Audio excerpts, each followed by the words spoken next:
नमस्कार दोस्तों।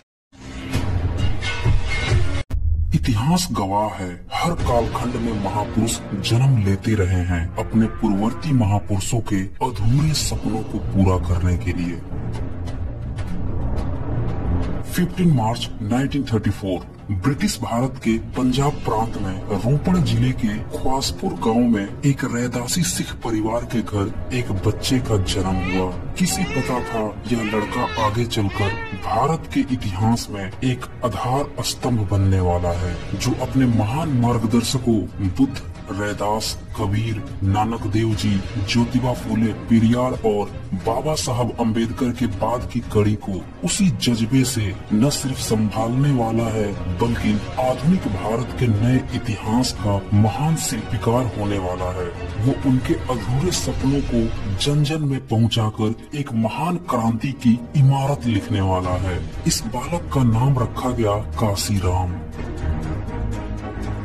6 दिसंबर 1956 बाबा साहब का महापरिनिर्वाण का दिन। सिंबल ऑफ नॉलेज के नाम से मशहूर इंटरनेशनल आइकन डॉक्टर बाबा साहब भीमराव अंबेडकर, जो कि 1000 सालों से भी ज्यादा समय से चली आ रही मानसिक, शारीरिक, आर्थिक, सामाजिक, शैक्षणिक गुलामी से समस्त भारतीयों को, साथ ही महिलाओं को, पिछड़ों, अति पिछड़ों को आजादी दिलाने में एक महत्वपूर्ण शिल्पकार थे। उनके जाने के बाद उनके सपनों के भारत का ख्वाब कौन पूरा करेगा, इस पर एक बहुत बड़ा सन्नाटा सा लगा हुआ था। और दूसरी तरफ 22 साल के काशीराम अत्यंत मेधावी थे और जिसके नतीजे के रूप में आगे चलकर वो DRDO में सेलेक्ट हुए और वहीं पे पूना ब्रांच में जॉब करने लगे। इधर बाबा साहब के जाने के बाद अंग्रेजों और मुगलों से भी पहले का आया हुआ एक खेमा, जो परजीवी बनकर भारतीयों को 1000 साल से भी ज्यादा समय से सामाजिक, आर्थिक, शैक्षणिक, शारीरिक, मानसिक, जातिगत रूप से न सिर्फ शोषित और प्रताड़ित कर रखा था, बल्कि आधुनिक भारत में भी आजादी के बाद भी समस्त प्रशासनिक पदों पर, सभी लाभ के पदों पर भाई भतीजवाद के माध्यम से कब्जा करके शेष भारतीयों को फिर से विकलांग बनाते जा रहा था। संविधान लागू होने के बाद भी लोकतंत्र के चारों स्तंभ कार्यपालिका, न्यायपालिका, विधायिका, मीडिया में इन मुट्ठी भर परजीवियों का वर्चस्व होने के कारण एक बार फिर भारत भूमि शर्मिंदा थी। पिछड़ों, अति पिछड़ों की स्थिति बद से बदतर हो चली थी। यह वो दौर था जब पिछड़ों को ब्राह्मणवादी खेमे में डाल दिया गया था, यानी उन्हें रिजर्वेशन नहीं दिया गया था और वो स्वर्ण होने की मुगालता पाल रखे थे, जिसका नतीजा ब्राह्मणवादी समस्त लाभ के पदों पर एक छत्र राज करते जा रहे थे और पिछड़े वर्ग का प्रतिनिधित्व नगण्य हो चला था।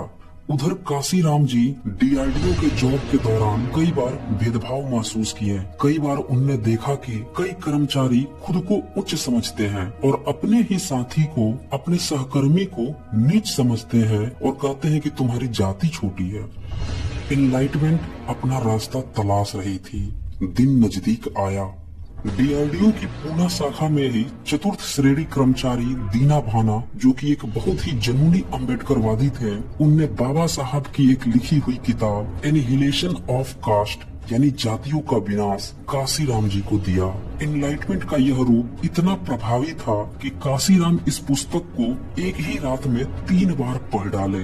कहा जाता है सोए हुए को जगाया जा सकता है, सोने का नाटक करने वालों को नहीं। आज एक भारत का सबूत जाग उठा था। इस पुस्तक को पढ़ने के बाद काशीराम अब मान्यवर काशीराम बन चुके थे। उनने बस इतना ही कहा, इस पुस्तक ने मुझे जीवन भर का काम दे दिया है। मान्यवर ने तय किया कि अब वो शादी नहीं करेंगे। उनकी माँ की ममता आड़े आई। मान्यवर ने माँ को समझाया, नौकरी से इस्तीफा दिए और फिर 24 पन्नों का एक लेटर लिखकर अपने सामाजिक कार्यों के लिए अपने को समर्पित करने की भावना को जस्टिफाई कर अपने परिवार वालों को सेंड कर दिए। फिर निकल पड़े एक महान क्रांति की ओर, 1000 साल से सोए हुए समाज को जगाने, उनका खोया हुआ सम्मान उन्हें वापस दिलाने। एक साइकिल पर हजारों किलोमीटर की यात्रा उनने कर डाली। एक एक कर लोगों से मिलते, उनकी दिक्कतें सुनते सुनते, उन पर होने वाले अत्याचार की जड़ पर पहुंचने की कोशिश करते और उन्हें न्याय दिलवाने की कोशिश करते। मार्ग में बहुत सारी बाधाएं भी आईं। कई उनके ही खेमे के लोग उन पर ताने मारते, कहते इतना पढ़ लिख कर DRDO की नौकरी छोड़कर यहाँ गांव-गांव घूम रहा है। जब 1000 साल से शोषण न खत्म हुआ तो तुम्हारे दौड़ धूप करने से कैसे खत्म हो जाएगा? तुम्हारे जैसे लोग न जाने कितने आए और गए। हम सभी जानते हैं इस तरह की बातें करने वालों की मानसिक अवस्था क्या होती है। मान्यवर तो इंसान पहचानने में विलक्षण थे। उनकी मेहनत रंग लाने लगी। किसे पता था कि रोपड़ के ख्वासपुर गांव का यह रैदासी सिख लड़का ज्योतिराव फूले पेरियार के राह चलते हुए डॉक्टर बाबा साहब के बाद खाली हुई कड़ी को जोड़ने के लिए पैदा हुआ है। अपनी महान महापुरुषों की किताबों का गहरा असर उनके साथियों और उनके द्वारा जागरूक किए गए नवयुवकों पर भी पड़ा। लोग समर्थन में इकट्ठे होने लगे, जिसकी पहली झलक 6 दिसंबर 1978 में बामसेफ के रूप में दिखी। हालांकि मान्यवर ने इसकी शुरुआत 1970 में ही शुरू कर दी थी। उद्देश्य था पिछड़ों, अति पिछड़ों, शोषितों, वंचितों को एकजुट करने और राजनीतिक ताकत बनाने का अभियान, जो सीधे तौर पर राजनीति में शामिल तो नहीं थे, लेकिन उद्देश्य राजनीतिक एकता थी। फिर इसके बाद दलित शोषित समाज संघर्ष यानी DS4 का वो गठन किए। उद्देश्य था हाशिए पर गए दलित, पिछड़े और अल्पसंख्यक समुदाय को एक साथ लाना। इसकी स्थापना भी इनने 6 दिसंबर 1981 को की। मान्यवर के लिए साल का 6 दिसंबर यानी बाबा साहब के महापरिनिर्वाण का दिन संकल्प दिवस के रूप में होता था। DS4 के जरिए सामाजिक आर्थिक बराबरी का आंदोलन घर घर में, जन जन में, झुग्गी झोपड़ियों तक में पहुंचने लगा। इसको सुचारू रूप से चलाने के लिए और महिलाओं को जागरूक करने के लिए महिला और छात्र विंग में भी बांटा गया। जाति के आधार पर उत्पीड़न और बराबरी जैसे सामाजिक मुद्दों पर जागरूकता तथा बुराइयों के खिलाफ आंदोलन करने को प्रेरित करना, लोगों के बीच इस तरह ग्राउंड लेवल पर काम करना आधुनिक भारत के इतिहास में अपने आप में अद्भुत, अनोखा और महान कार्य था। ये बाबा साहब का वो अधूरा सपना था जिसे मान्यवर पूरा करने के लिए जी जान से लगे हुए थे। मान्यवर काशीराम जी के कार्यों की फहरिस्त बहुत ज्यादा लंबी है, जिसे एक वीडियो क्या कई वीडियो में भी समेटा नहीं जा सकता।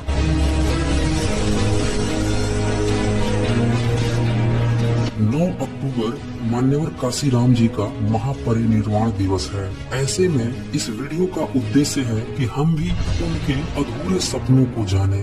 बुद्ध के अधूरे सपनों को सम्राट अशोक ने पूरा किया था। मार्क्स के सपने लेनिन ने पूरे किए।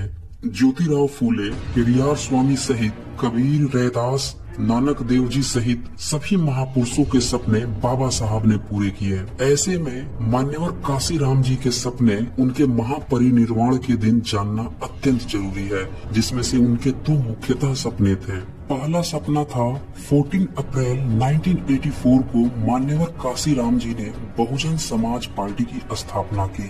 उनका नारा था, जो बहुजन की बात करेगा वो दिल्ली पर राज करेगा। उनके सामाजिक और राजनीतिक विचारों से शोषित समाज में जागृति आने लगी और दलित, पिछड़े तथा अल्पसंख्यक सत्ता प्राप्ति के लिए तैयार होने लगे। काशीराम जी का कहना था कि हमारा एकमात्र लक्ष्य इस देश पर शासन करना है। इसके लिए वे निरंतर प्रयास करते रहे। पिछड़े, अति पिछड़ों में चेतना जगाने के लिए मान्यवर काशीराम अपने मकसद में धीरे धीरे आगे बढ़ते जा रहे थे। यूपी में सरकार भी बना डाली और धीरे धीरे वे दिल्ली की ओर भी बढ़ रहे थे, लेकिन अचानक से उनके स्वास्थ्य ने उनका साथ नहीं दिया। 2003 में वे सक्रिय राजनीति से दूर हो गए और मायावती को अपना उत्तराधिकारी घोषित कर दिए और उनके जीते जी देश के शासक बनने का सपना अधूरा रह गया। उनका एक जो दूसरा सपना था वो बहुत ही ज्यादा महत्वपूर्ण है, उसको और भी गौर से सुनिएगा। जिस तरह बाबा साहब डॉक्टर अंबेडकर निश्चय किए थे कि वे हिंदू धर्म में मरेंगे नहीं, अंततः 14 अक्टूबर 1956 को उन्होंने लाखों अनुयायियों के साथ बौद्ध मार्ग अपना लिया। ठीक उसी प्रकार मान्यवर काशीराम जी ने भी 2002 में यह प्रण लिया था कि 14 अक्टूबर 2006 को डॉक्टर अंबेडकर करके बौद्ध मार्ग ग्रहण करने के 50वीं वर्षगांठ पर वे 5 करोड़ अनुयायियों के साथ धर्मांतरण कर बौद्ध मार्ग अपना लेंगे। मगर ये सपना भी उनका सपना ही रह गया, क्योंकि 9 अक्टूबर 2006 को वो महापरिनिर्वाण को प्राप्त हुए। तो दोस्तों, इस वीडियो को ज्यादा से ज्यादा शेयर कीजिए ताकि सभी देशवासियों को यह पता चल सके कि हमारे महान महापुरुषों के क्या क्या उपलब्धियां रही हैं और उनके क्या क्या अधूरे सपने बचे हुए हैं।